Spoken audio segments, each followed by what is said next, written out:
안녕하세요. 한류의 신과 해외 반영을 소개하는 한류 클래스 TV입니다. 오늘은 두 한국 여배우의 인격이 붕괴되면서 중국 역사를 왜곡하고 중국의 이미지를 훼손시켰습니다라는 중국 포털 레디지에 올라온 중국 기사를 살펴보겠습니다. 오늘 날짜 플리스페트롤 순위를 보면 넷플릭스 3위에 폭군의 셰프가 디즈니 플러스 4위에 북극성이 올라와 있습니다. 이 두 드라마에 정말 기이한 현상이 일어나고 있습니다. 이 두 드라마의 공통점은 간접적으로 중국 과거 명나라와 현대 중국을 담고 있습니다. 오전 영상에 올려드렸지만 폭군의 셰프는 명나라 사신 오건과 조선의 왕 연희군이 나란히 앉았다는 이유로 우리나라 국어 언론들이 이 드라마를 역사 왜곡 드라마라고 낙인을 찍었습니다. 국어 언론들이 이 드라마를 문제 삼는 이유는 중국 명나라를 소재로 하기 때문입니다. 결국 그 언론들은 우리나라 일베들에게 혐중 정서를 부추기기 위한 소스를 제공하고 있다는 것입니다. 북극성은 북한과 중국을 다루며 미국을 좋지 않게 표현하고 있다며 국우 일베들에게 엄청나게 공격을 받고 있습니다. 그런데 더 재밌는 것은 이 두 드라마를 중국에서도 엄청나게 폄하하며 거의 분노를 하고 있다는 것입니다. 폭군의 셰프는 판타지인데도 명나라 사신을 모욕했다며 역사 왜곡이라고 비판하고, 북극성은 중국의 대련을 시골 촌동네로 묘사했다고 중국을 모욕했다고 비판합니다. 과거 한류가 전 세계에 엄청난 유행이 일어나기 전까지 할리우드의 거의 모든 영화 드라마에 한국을 엄청나게 못사는 거의 후진국, 동남아 도시로 묘사했습니다. 저도 기분은 나빴지만 그들이 잘 몰라서, 한국이 잘 알려지지 않아서 한국이 더 발전해야겠구나라고 개인적으로 생각했습니다. 그리고 이제 영화 K-POP 데모넌터스나 이번에 애플 TV 플러스 쇼 K-POP 대의 한국을 묘사할 때는 완전히 상황이 달라졌습니다. 그것은 그만큼 한국의 문화가 세계에 많이 알려지고 있다는 방증입니다. 중국의 이 두 드라마에서 중국을 어떻게 묘사했던 간에 그것은 문화의 영역이고 표현의 자유의 영역입니다. 우리나라 드라마의 내용을 가지고 재단하고 중국의 입맛에 맞게 만들고 싶은 것은 중국의 착각이고 오만입니다.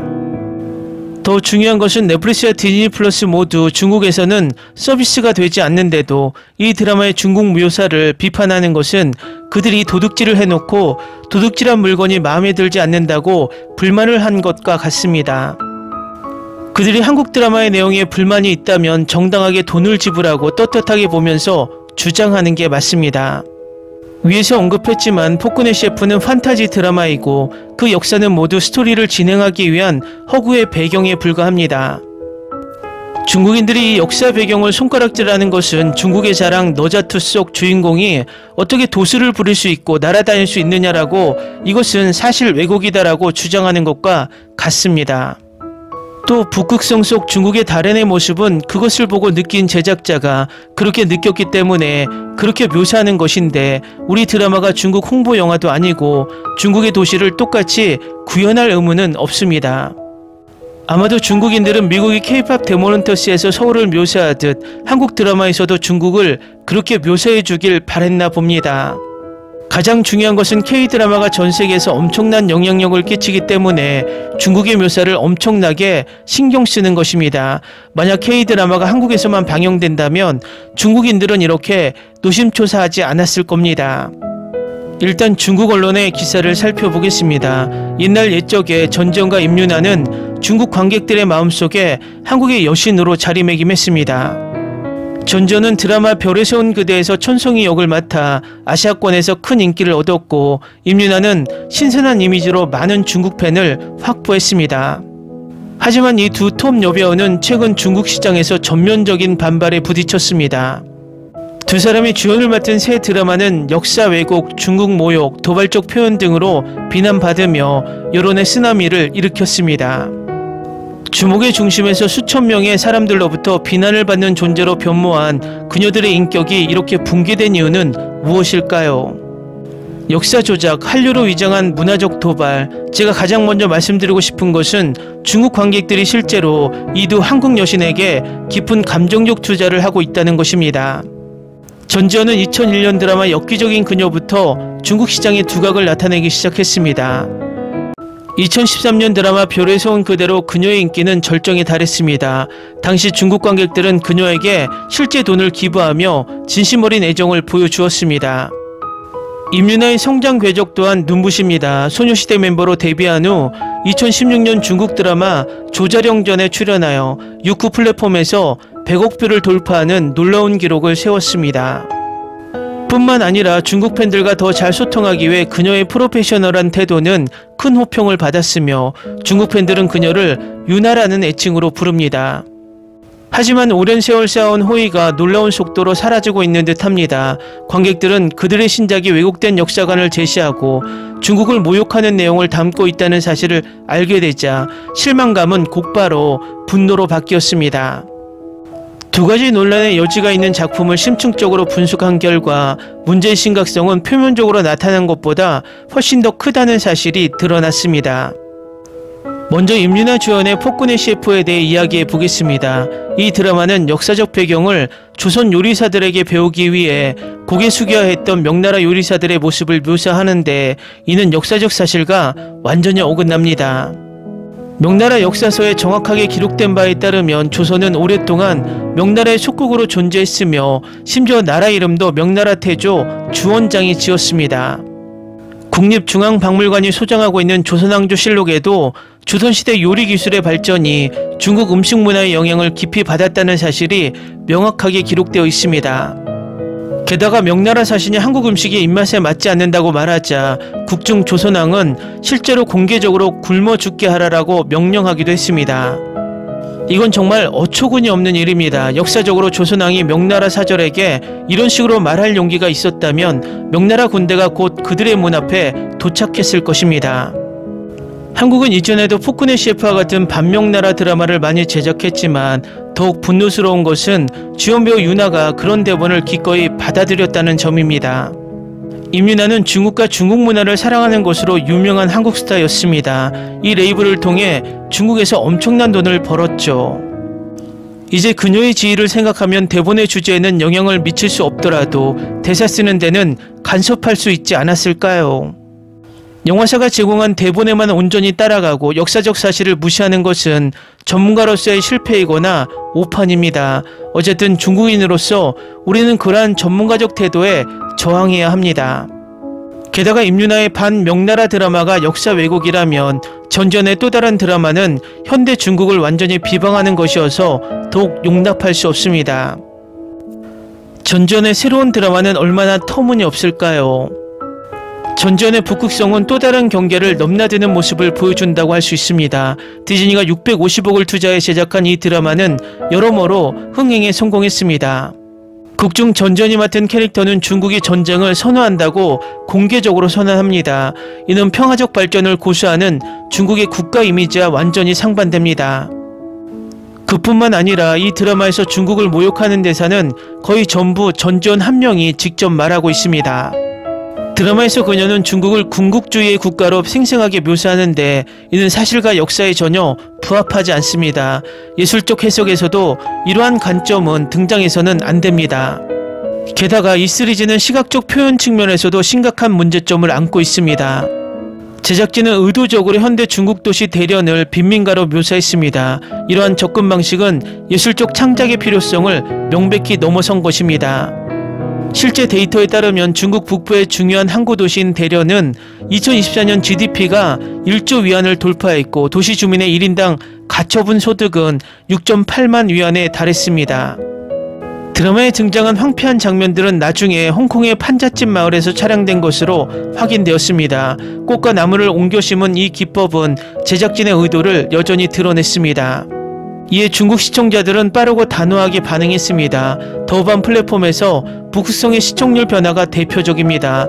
저 시청률 발표 당시 7.1점에 달했던 이 드라마는 논란이 발견되면서 4.2점으로 급락했습니다. 이런 속도와 규모의 점수 폭락은 더우반 시청률 역사상 극히 드문 일입니다. 원래 전지현의 팬이었던 사람들도 있었는데 그들은 모두 큰 문제 앞에서는 용납할 수 없다고 말했습니다. 줄거리는 제작진이 썼지만 대사는 전지현이 직접 했다는 사실만으로도 중국 네티즌들이 분노를 표출하기에 충분합니다. 문화적 존중은 협력의 핵심입니다. 이 사건은 2009년 장나라 사건을 떠올리게 합니다. 당시 명랑소녀 송공기로 유명해진 한국 스타는 돈이 부족하면 중국에 가자는 예능 프로그램에서의 발언으로 중국 시장을 완전히 잃었습니다. 이에 비해 전지현과 임윤아의 상황은 더욱 심각합니다. 더 이상 개인의 실수가 아니라 문화와 예술 작품을 통해 잘못된 사상이 확산된 것입니다. 이러한 시스템적 문제는 종종 더 광범위한 영향을 미칩니다. 이는 일부 한국 문예인들이 여전히 시대에 뒤떨어진 사고방식을 고수하고 있음을 보여줍니다. 그들은 중국 시장의 혜택을 누리고 싶어 하지만 마땅히 존중하려 하지 않습니다.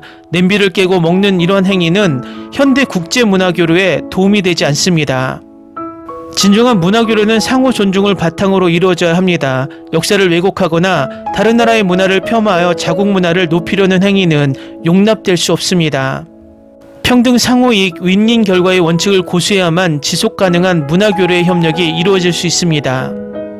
전전과 임윤아의 개인 이미지 붕괴는 단순한 연예계의 차원을 넘어 문화적 존중과 역사적 인식에 대한 공론화 이슈로 확대됐습니다. 이는 중국 시장이 개방적이고 포용적이지만 어떤 형태의 모욕이나 간섭도 결코 용납하지 않을 것임을 분명히 보여줍니다. 중국 소비자들은 그들의 행동을 통해 문화교류의 새로운 경계를 정의해 왔습니다. 오직 진정한 존중만이 진정한 인정과 시장을 확보할 수 있습니다. 더 넓은 관점에서 볼 때 이 사건은 국제문화 교류에 있어서 성찰과 진전을 촉진하는 기회가 되어야 합니다. 모든 당사자는 오늘날 세계화가 심화되는 세상에서 문화적 존중은 국가적 경계를 초월하는 정서적 공명이며 또한 국제협력의 기본 원칙이라는 점을 깨달아야 합니다. 오직 상호 존중, 평등, 상호이익의 기초 위에서만 우리는 문명 간의 상호학습과 문화 공동번영을 진정으로 이룰 수 있습니다. 기사 잘 보셨나요? 이 중국 기자는 스스로 답을 알고 있습니다. 오직 상호 존중, 평등, 상호이익의 기초 위에서만 우리는 문명 간의 상호학습과 문화의 공동번영을 진정으로 이룰 수 있습니다.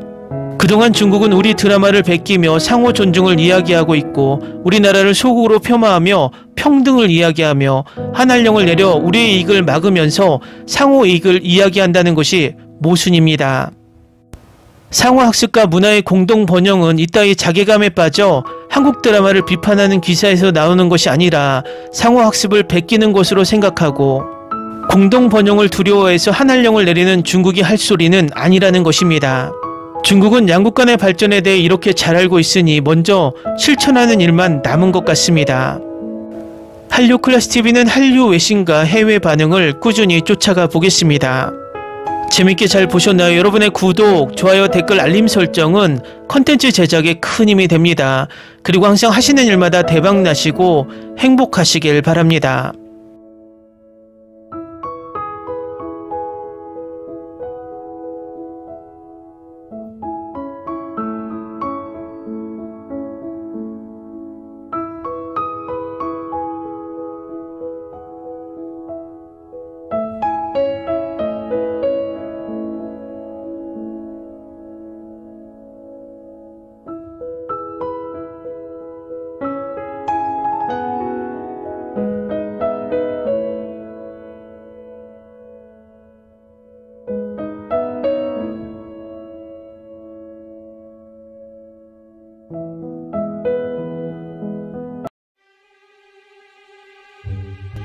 Ni se te ocurra. Olvida el ganso y los tomates. No hables de las ballenas. No es un acuario. No actúes como tonta. Que eras una genio. ¿Sí?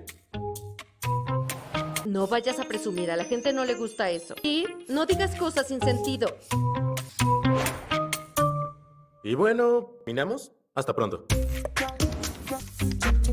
Abogada, tengo mucha curiosidad por conocerla.